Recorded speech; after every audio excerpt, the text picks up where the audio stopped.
We are very much in the UK for the forthcoming release of Small Axe by director Steve McQueen, but strangely this 5-film set is only scheduled for release in the US at this time. Steve McQueen is a well-established British black director with notable successes like Hunger, the story of the last months of Bobby Sands, the IRA prisoner in Northern Ireland's Meath prison, who went on a hunger strike in the 70s that killed him and made him a political martyr at that time. 12 Years a Slave, based on the memoirs by Solomon Northrop, an African-American man who was kidnapped in Washington, D.C. by 2 conmen in 1841 and sold into slavery, featuring the savage cruelty of white slave owners in American southern plantations and starring Michael Fassbender and itself the winner of the Best Picture Oscar and Best Supporting Actress Oscar for Lupita Nyong'o. Shame, again starring Michael Fassbender as Brandon Sullivan, who's mental health issues and is addicted to sex, an addiction which causes him to spiral out of control with his sister, Sissy, played by Carey Mulligan. And in 2018, McQueen directed Widows, that's co-written with Gone Girl writer Gillian Flynn, and is based on the 1983 ITV series of the same name. Now, his major project is Small Axe in 2020. It's a British anthology 5-film series created and directed by him. The anthology consists of 5 films that tell distinct stories about the lives of West Indian immigrants in London from the 1960s through to the 1980s. 2 episodes of the series were selected into the 2020 Cannes Film Festival, and the series premiered on the 15th of November 2020 on BBC One in the UK and on 20th of November on Amazon Prime Video in the US. Now, the title references a proverb, small axe fall big tree, or if you are the big tree, we are the small axe. That was popularised by Bob Marley in his 1973 song, Small Axe. Now, we start with Mangrove. That's the name of a small restaurant in Notting Hill in London in the late 1960s.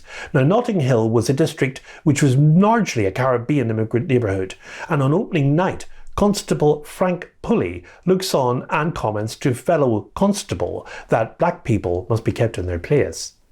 After the restaurant closes for the night, Pulley aggressively confronts Critchlow and accuses Critchlow of running an establishment frequented by drug dealers, gamblers and prostitutes. And thereafter, Pulley conducts a series of violent raids on the Mangrove, driving Critchlow to financial distress.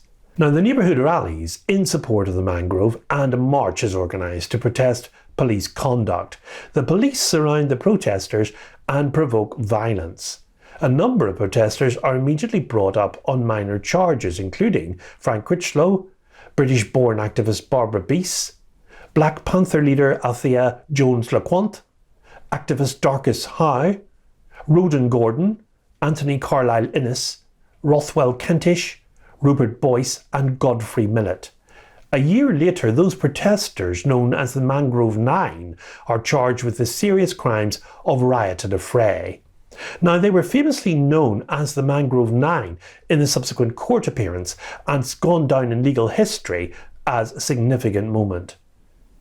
The second film, Lovers Rock, is altogether more pleasant and shows the more harmonious social side of black youth at the time. It stars Michael Ward and Amara J. St. Aubin as 2 lovers who meet at a reggae house party in 1980 in West London.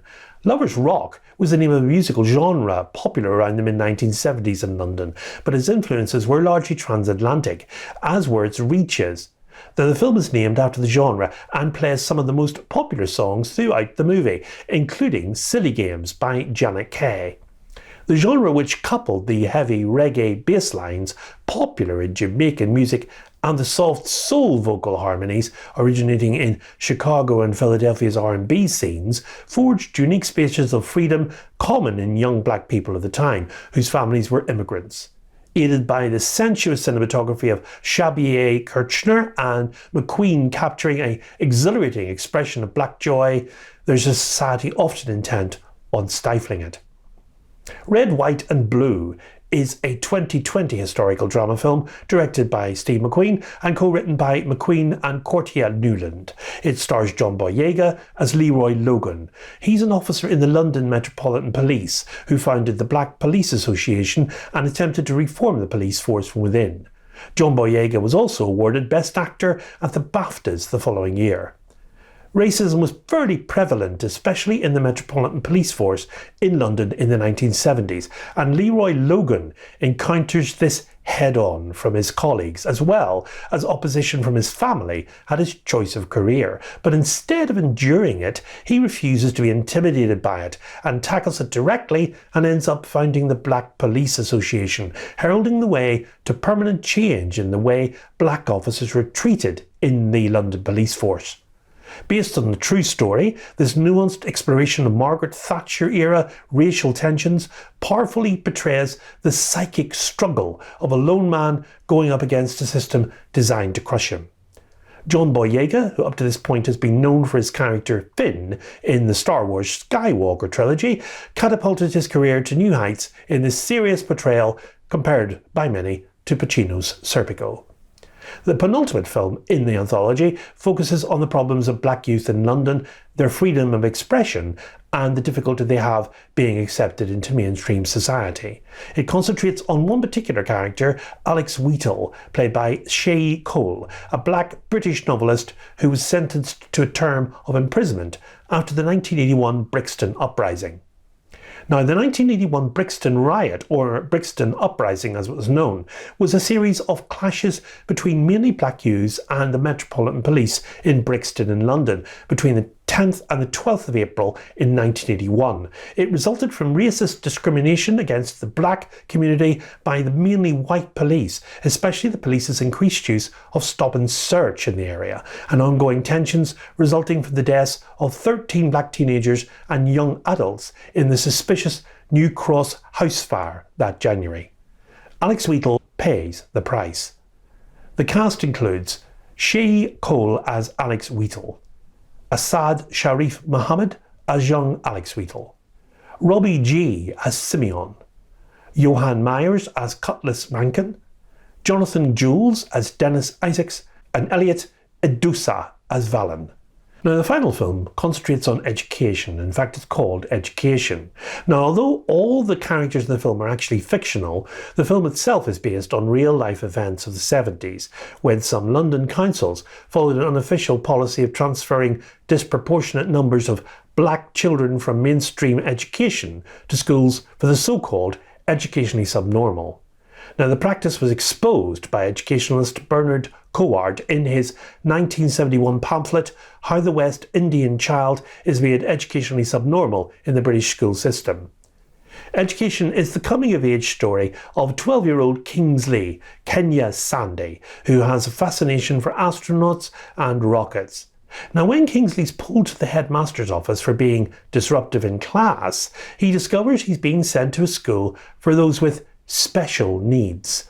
Distracted by working two jobs, his parents, Charlene White, Daniel Francis, are unaware of unofficial segregation policy at play, the preventing of many black children from receiving the education they deserve, until a group of West Indian women decide to take matters into their own hands.